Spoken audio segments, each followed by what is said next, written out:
La station polaire Sever 4 évoquait un minuscule jeu de construction, assemblé à la hâte puis abandonné avec désinvolture au milieu d'une infinie étendue blanche.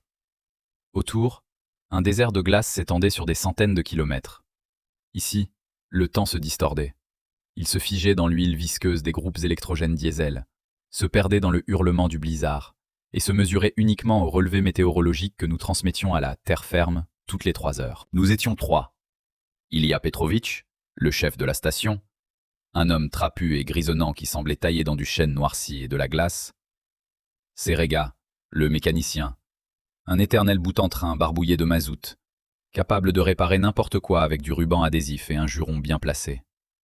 Et moi, Andrei, stagiaire en météorologie, pour qui cet hivernage représentait le baptême du feu. Ce soir-là, la tempête de neige hurlait avec une mélancolie particulière. Le vent projetait des rafales de neige piquantes contre les hublots du carré, comme pour éprouver la solidité du verre. Nous étions assis à table, achevant de boire un thé refroidi. Serega examinait un vieux carburateur de motoneige, étalant les pièces à même la toile cirée, tandis que Petrovitch, les sourcils froncés, remplissait le registre. « La pression chute », grommela-t-il sans lever la tête. « Cette nuit, ça va souffler à décorner les bœufs. Il faudra renforcer les antennes. Andrei, as-tu vérifié les haubans ?»« Oui, camarade Petrovitch. » Plus tôt dans la journée, quand le ciel était encore dégagé, bien, seul le grondement du vent et le crépitement occasionnel du poêle qui se refroidissait rompaient le silence. Et soudain, à travers la symphonie monotone de la tempête, un son incongru se fit entendre, un coup sourd et lourd. Nous échangeâmes des regards. Serega resta figé, un tournevis à la main. « Un fût de gazole qui roulait, peut-être » suggéra-t-il d'une voix hésitante. « Je les ai arrimés » rétorqua Petrovitch. Silence. Le coup se répéta. Cette fois, il était plus insistant, plus rythmé. Boum, boum, boum. Ce n'était pas le vent. Le vent frappe de manière chaotique, furieuse. Mais cela sonnait comme un coup conscient et lourd, frappé à la massive porte d'entrée du sas. Petrovitch se leva lentement, décrocha une lourde lanterne du mur et nous fit signe de le suivre. « Serega, prends un fumigène. Andrei, reste ici, près de la radio. » Nous pénétrâmes dans le couloir froid qui séparait le module d'habitation du monde extérieur. Petrovitch s'approcha du judas de la porte, essuya la buée du verre avec sa paume et scruta l'extérieur. Son dos se tendit comme une corde d'arc. Il resta immobile une dizaine de secondes, puis baissa lentement la main tenant la lanterne. « Qu'est-ce qu'il y a, Petrovitch » demanda Serega à voix basse. Le chef se retourna. Son visage, habituellement impassible, exprimait un mélange d'horreur et de profonde pitié. « Le maître est venu. » Nous savions que le maître était le nom que l'on donnait à l'ours blanc. Une rencontre avec lui est toujours une loterie, où la vie est l'enjeu. Mais le ton de Petrovitch était étrange. Il n'y avait pas la peur du prédateur, seulement de l'amertume. Violant l'ordre, je m'approchai de la porte et regardai par le judas. Ce que je vis dans le cercle de lumière de la lanterne se grava à jamais dans ma mémoire. Sur le pas de la porte, voûté, se tenait un énorme animal. Sa fourrure, habituellement d'un blanc jaunâtre, était maintenant sale, emmêlée, recouverte d'une croûte de glace. Mais le plus effrayant n'était pas son corps émacié, à travers lequel on pouvait distinguer les côtes. Sur la tête de l'ours, enserré autour de son cou, se trouvait un bidon en plastique bleu. Un simple emballage industriel pour produits chimiques ou carburants, les bords du bidon s'enfonçaient dans l'épaisse fourrure. L'animal était pris au piège. Il ne pouvait ni manger, ni boire. L'ours se balança à nouveau et heurta notre porte avec sa tête en plastique. Ce n'était pas une attaque. C'était un geste de désespoir. Lui, le plus grand prédateur de l'Arctique, le tsar des glaces, était venu trouver ses ennemis de toujours, les humains, pour implorer leur clémence. « Mon Dieu !» souffla Serega en regardant par-dessus mon épaule. « Il doit suffoquer là-dedans. Depuis combien de temps traîne-t-il ainsi ?» « À en juger par sa maigreur, environ 2 semaines, » dit Petrovitch d'une voix sourde. « Le plastique est rigide. Il ne pourra pas s'en débarrasser seul. Avec ses griffes, il ne ferait qu'empirer les choses, en le serrant davantage. » L'ours émit un son que le plastique transforma en un grondement caverneux. Il s'affaissa sur ses pattes arrière, s'appuyant de côté contre le mur de la station, comme si ses forces l'avaient définitivement abandonné. « Qu'est-ce qu'on va faire ?» demandai-je, sentant un nœud se former dans ma gorge. « On ne peut pas le laisser comme ça. » Petrovitch regagna le carré et s'assit lourdement sur une chaise. « C'est un prédateur, Andrei. Un prédateur affamé, rendu fou par la douleur. Si on ouvre la porte, il risque de se précipiter à l'intérieur. attiré par l'odeur de la nourriture. Un seul coup de patte, et ton crâne volera en éclats comme un melon trop mûr. Nous n'avons pas de tranquillisant, pas de cage. Et quoi, on va regarder crever le pauvre bougre sur le pas de notre porte? Serega s'emporta soudain. Son visage habituellement bon enfant se déforma sous l'effet de la colère. C'est notre saleté, Petrovitch. Ce bidon, c'est l'œuvre de l'homme. C'est nous qui avons amené ce plastique ici. C'est nous qui l'avons jeté n'importe comment. Et maintenant, on va rester bien au chaud à attendre qu'il crève? Un silence pesant s'installa dans la pièce. Nous entendions l'animal gratter à nouveau la paroi avec ses griffes derrière le mur. La morale de la situation était tranchante comme un scalpel. Nous étions ici des invités, des chercheurs, mais nos déchets nous avaient transformés en assassins. Ce bidon sur la tête de l'animal était le symbole de toute la civilisation humaine, qui étouffe la nature, même sans le vouloir. « Le risque est trop grand », dit Petrovitch. Mais sa voix n'avait plus la même fermeté. « J'y vais », dit Serega en attrapant de grandes cisailles à métaux sur la table. « J'ai la main sûre. » Il respire à peine, Petrovitch. Il ne va pas se jeter sur nous. Petrovitch regarda le mécanicien, puis moi. Dans ses yeux se battait le règlement de sécurité et une simple conscience humaine. « Je ne te laisserai pas y aller seul », finit par dire le chef. « Voilà le plan. Andrei, tu prends la carabine. Tu te tiens dans l'embrasure de la porte. S'il se jette sur Serega, tu tires. Pas en air, mais pour tuer. Tu as compris ?» Un frisson me parcourut. « Compris. Serega, tu travailles vite. Sans précipitation. Je tiendrai le fumigène et je détournerai son attention. Si je crie « Recule !» tu laisses tout tomber et tu sautes dans le sas. Je ferme la porte. Nous nous habillâmes en silence, rapidement, comme des soldats avant la bataille. Des vestes chaudes, des gants, des bonnets. Mon cœur battait à tout rompre. Chacun de nous comprenait l'absurdité de la situation.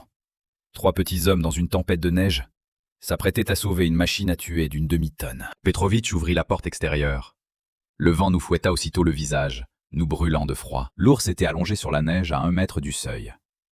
En entendant le grincement des gonds, il essaya de lever la tête. Le bidon bleu heurta sourdement la croûte de neige. L'animal ne grognait pas.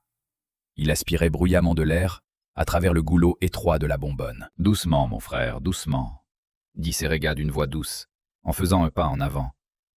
J'épaulai la carabine, appuyant la crosse contre mon épaule. Mes mains tremblaient, et je dus faire un effort pour maîtriser ce tremblement. Dans le viseur, je voyais le dos squelettique de l'animal. « S'il te plaît, ne m'oblige pas à tirer », implorai-je intérieurement. « S'il te plaît, reste tranquille. » Petrovitch alluma le fumigène. Une lumière rouge et sifflante inonda le perron, colorant la neige en rouge sang. L'ours tressaillit, mais il n'avait pas la force de se relever. Il ne fit que remuer faiblement ses pattes avant. Serega s'approcha tout près. L'ours était énorme. Même épuisé, il ressemblait à une montagne de muscles et d'os. Une odeur forte s'en dégageait, un mélange de chien mouillé, de pu et de quelque chose d'aigre. Le cou de l'animal était écorché à sang, là où le plastique s'enfonçait dans la peau. « Allez, courage, l'ours. Ça ira mieux dans quelques instants. » marmonnait Serega. Il s'agenouilla directement dans la neige. Les cisailles à métaux claquèrent. Le plastique était devenu dur comme de la pierre à cause du froid. Serega s'appuya de tout son poids, en essayant de faire une entaille.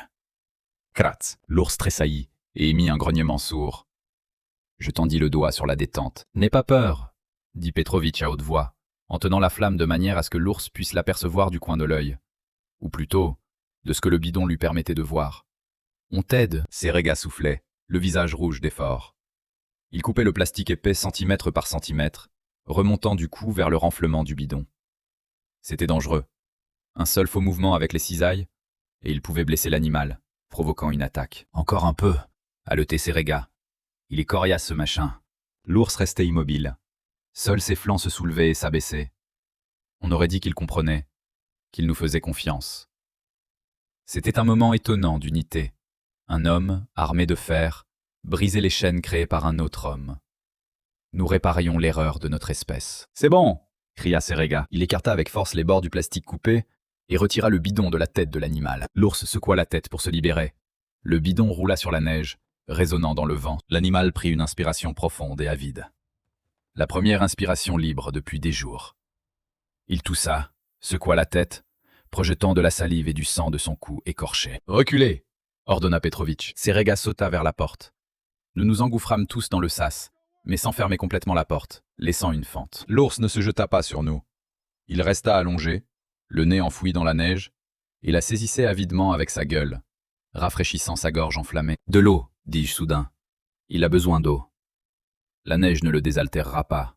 Elle ne fera que lui prendre de l'énergie pour la faire fondre. » Je me précipitai dans la cuisine, attrapai le plus grand seau, y versai de l'eau tiède de la bouilloire, la diluai avec de l'eau froide du réservoir. Je revins. « C'est risqué, Andrei, » fit Petrovitch en secouant la tête, mais je ne pouvais plus m'arrêter. Je poussai la porte et posai le seau sur le perron, le poussant du pied vers l'animal. L'ours leva la tête. Ses yeux de petits charbons noirs me fixaient droit dans les yeux. Il n'y avait pas de fureur de prédateur. Il y avait une fatigue infinie, universelle et de la raison. Il rampa jusqu'au seau, commença à laper, fort, avidement, éclaboussant de l'eau.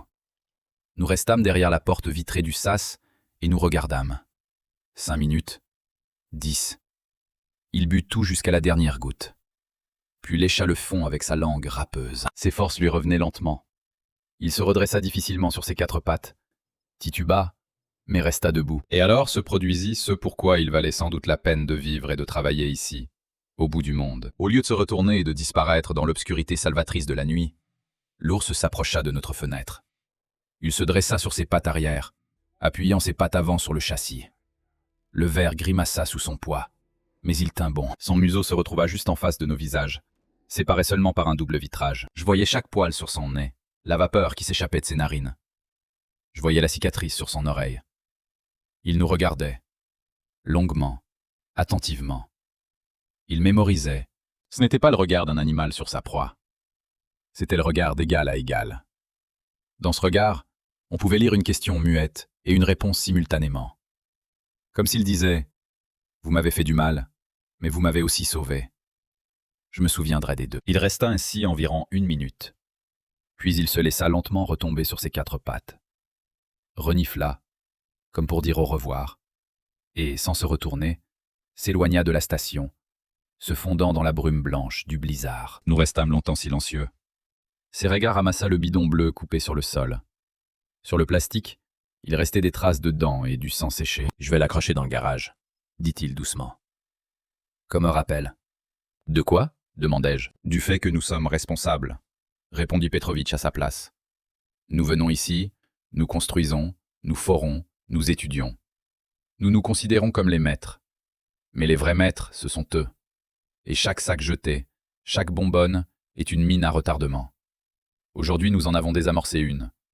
Mais combien y en a-t-il encore là-bas? Je ne dormis pas cette nuit-là. La tempête s'était calmée, et des aurores boréales s'étaient allumées dans le ciel. Des rubans verts et violets dansaient au-dessus des glaces infinies. Je regardais par la fenêtre, et je pensais à notre invité. Où était-il maintenant? Avait-il trouvé un endroit pour se reposer? Allait-il survivre? Je croyais qu'il survivrait. C'était un combattant. Cette histoire nous a changés. Nous avons commencé à regarder les déchets différemment. Avant de jeter quoi que ce soit, nous le pressions, le coupions, le brûlions. Nous faisions tout pour que cela ne devienne pas un piège.